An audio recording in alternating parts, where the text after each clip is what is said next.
যদি 32 নাম্বার না ভাঙতো, যদি 5 জনকে গোপালগঞ্জে গুলি করে না মারতো, যদি এই রাজাকার আলবদরেরা যে ভাষা ইউজ করতেছে এরা যদি না বলতো যে 2 জন লোক ধর্ষণ হয়েছে 71-এ, এরা যদি না বলতো 2000 লোক মরে নাই, এরা যদি না বলতো 30,000 বিহারি মারা গেছে, এগুলো যদি না বলতো, তাহলে কিন্তু বাংলাদেশের মানুষ এগুলো আলোচনা করতো। বাংলাদেশের মানুষ কিন্তু ভুলে গিয়েছিল জামাতকে, মানে বিভিন্ন রাজনৈতিক দলের আকাম কুকমে জামাতের আকাম ভুলে গেছিল।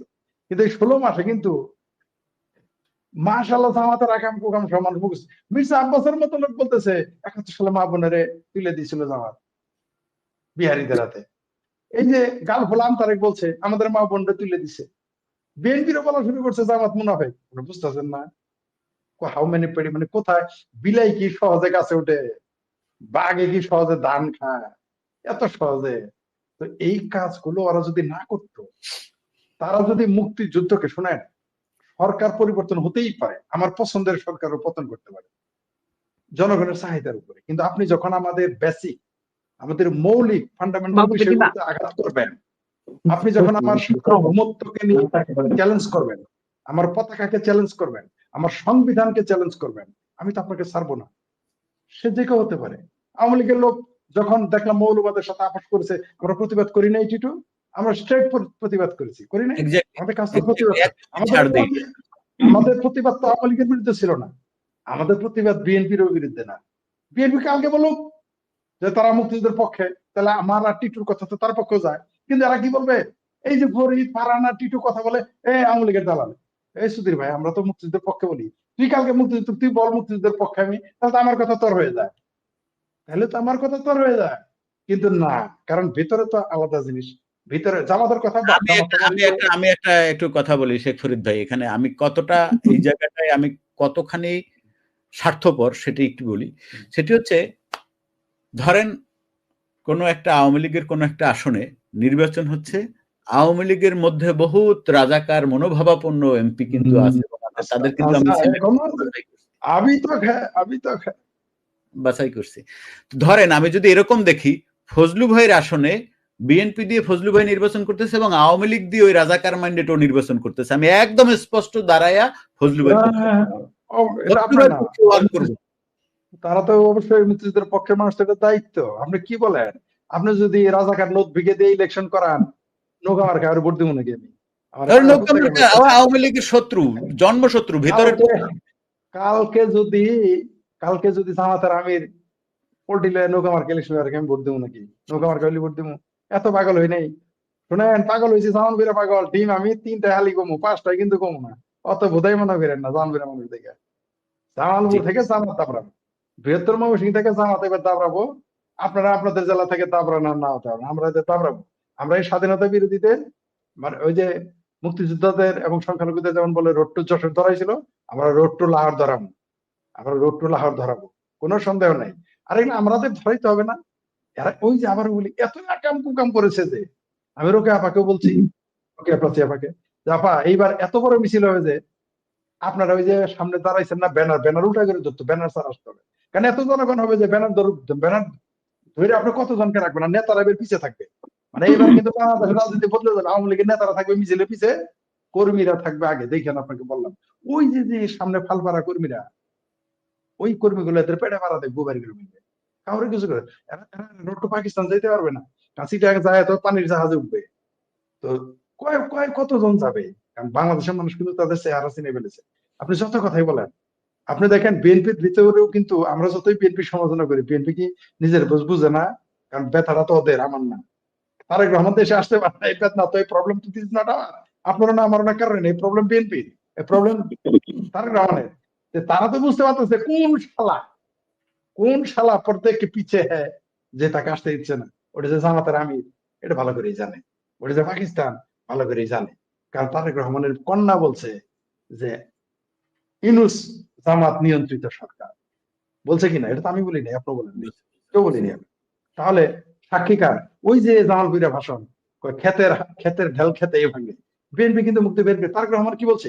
এমন কিছু বিষয় আছে যা সামনে আনা যায় না, মানে সামনে বলা যায় না, বলা যায় না, ওটা তো আমরা আগেই বলে রাখছি, ওটা তো আমরা আগেই বলে রাখছি যে আপনি আসতে পারতেছেন না। ওই যে আমি 1 মিনিটের মধ্যে শেষ করে দিচ্ছি। ওই যে সৈয়দ আশরাফ সাহেব বলছিলেন যে মৌলবাদী শক্তি হচ্ছে আওয়ামী লীগের আসল শত্রু, আমি যোগ করে বলে দেই বিএনপিরও আসল শত্রু মৌলবাদী শক্তি। এখন কি আওয়ামী লীগ ঠেকায় রাখছে? এখন কি নরেন্দ্র মোদী ঠেকায় রাখছে?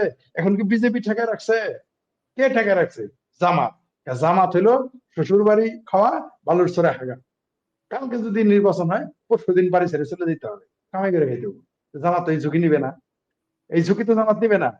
আর ডক্টর ইউনূস মাশাআল্লাহ যতদিন বিনা পুঁজির ব্যবসা করা যায় করে যাইতেছে। তো বিএনপি আসলে মাজা ভাঙ্গা দল, এবং কিন্তু এখন তাদের প্রতি আমার আর রাগ নাই, এখন তাদের প্রতি আমার করুণা। কারণ অসহায় মানুষের সাথে রাগ দেখানো যায় না, তাদের প্রতি আমার করুণা ছাড়া আর কিছু করার নাই, রাগ নাই। কারণ 17 মাস হয়ে গেল তার দলের নেতা বাংলাদেশ আসতে পারে না, অথচ এতদিন কিন্তু তার প্রধানমন্ত্রী থাকার কথা, রাইট? যদি সত্যি সে, আমরা তাকে পছন্দ করি আর না করি, you believe it or not, আমার সাথে আপনাদের এটা দ্বিমত হইতে পারে, কিন্তু আমি নিশ্চিত তারেক রহমান যদি 6 তারিখে ঢাকায় ফিরতো, এতদিন সে প্রধানমন্ত্রী আপনি ঠেকে দিতে পারতেন না। তার সরকার 1 বছর নাও থাকতে পারতো, সেটা আলাদা কথা। কারণ আওয়ামী লীগ বিরোধী দল হিসেবে বহুত শিয়ানা, বহুত বেইনা, একের উড়াই হওয়া অবশ্য, কিন্তু তারেক রহমান প্রধানমন্ত্রী থাকতো। এটা তারা ওই যে কি যেন শুরুতে বলছিলেন, তার মানে সুপার, মানে কি যেন তার কপাল নিজেই নিজের পায়ে নিজেই কোরাল মারছে, সর্বশেষ কোরালটা মারছে এই শালা আদম ব্যাপারী ইউনূসের বিশ্বাস করে। জামাত কি সুন্দর করে মেটিকুলাস ডিজাইনে লন্ডন পাঠাইছে। আরে ভাই, এই ইউনূস কি পাগল হয়েছে? 12 ঘন্টা এই বয়সে 12 ঘন্টা জার্নি করে তারেক রহমানের হাতে পায়ে ধরা। আমি নিশ্চিত তারেক রহমানের পায়ে ধরছে, আপনি নিশ্চিত থাকেন ওই দিন যে তারেক রহমানের পায়ে ধরছে, বাতিজা আমার বাঁচাও বাতিজা, আমি মরি যাবো কয়টা দিন থাকবার দাও বাতিজা, এটা করে তারেক রহমানের। কিন্তু আমি পলিটিশিয়ান, পলিটিশিয়ান কখনো ক্ষমা করে না, পলিটিশিয়ান কিন্তু ক্ষমা করে না। পলিটিশিয়ানকে আপনি convince, you never convinced any politician, never. আপনি বুইরা নটি আর পলিটিশিয়ানকে আপনি কখনো কনভিন্স করতে পারবেন না, তাকে হত্যা করতে পারবেন, কনভিন্স করতে পারবেন। তারেক রহমান পলিটিক্যালি ম্যাচিউরড হয়নি। আমি শেখ ফরিদ তার জায়গায় থাকলে আমি ইউনূসের লোকের দেখাই করতাম, আমি হাসপাতালে আইসিইউতে যাইয়া থাকতাম, আমার সাথে সাথে আইসিইউতে চলে যেতাম। আচ্ছা, এটা তো আমি তো আইসিইউতে গেলাম, এই নাটক করে আইসিইউ থাকতাম, তাই কি আমি পরের দিন চলে আসতাম। তারেক রহমান এবং তার উপদেষ্টারা ভুল করছে। এর জন্য সমস্যা কি জানেন? এই ভুলটার কারণে যদি সে নিজে ভুগতো, শুধু তার দল ভুগতো, সমস্যা ছিল। ভুগতেছি আমরাও, আমাদেরও ভুগতে হচ্ছে। কারণ বড় বড় রাজনৈতিক দলের ভুল হলে সেটা জাতিকে ভোগ করতে হয়, এটা সবসময় মনে কিছু। কারণ পলিটিশিয়ানরাই, আমরা যতই চাপা মারি, আমরা তিনজনে কেউই ডাইরেক্ট পলিটিশিয়ান না, তাই না? ডাইরেক্ট না। কিন্তু পলিটিশিয়ানরা দেশকে, আমরা মতামত দিতে পারি, আমরা পাবলিক ইনফ্লুয়েন্স করতে পারি, কিন্তু দেশটাকে ফাইনালি এই আমরা যাই বলি না কেন, পলিটিশিয়ানরা এই কাজটা করবে। ওরই কাজ দেশকে, ঠিক খারাপ হোক ভালো হোক, দক্ষ হোক অদক্ষ হোক। এই দেখেন ডক্টর ইউনূস সবাই কিন্তু যোগ্য লোক, যার যার প্রফেশন।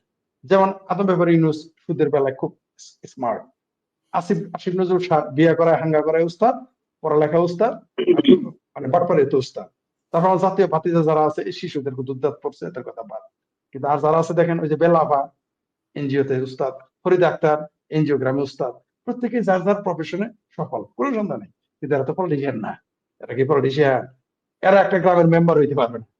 এরা সাইফুল বাতিল টিটুর ইউনিয়নে গিয়ে মেম্বার হইতে, একটা মেম্বার চালাতে পারবে না। আর সেনাবাহিনী ওয়াকার সাহেব ছিলেন, তিনিও পারবেন না। তিনি দেশের যুদ্ধ করে বিজয় আনতে পারবেন, কিন্তু দেশ চালাতে পারবেন না। যার কাম তারই সাজে, অন্য করলে ঝাঁঝর বাজে। আমি যদি আপনার মতো ভাত রাঁধতে চাই, আমার হয় হাত পুরবো, না হয় ভাত পুরবো, আমি রান্না করতে পারবো না, ওটা আপনার কাজ।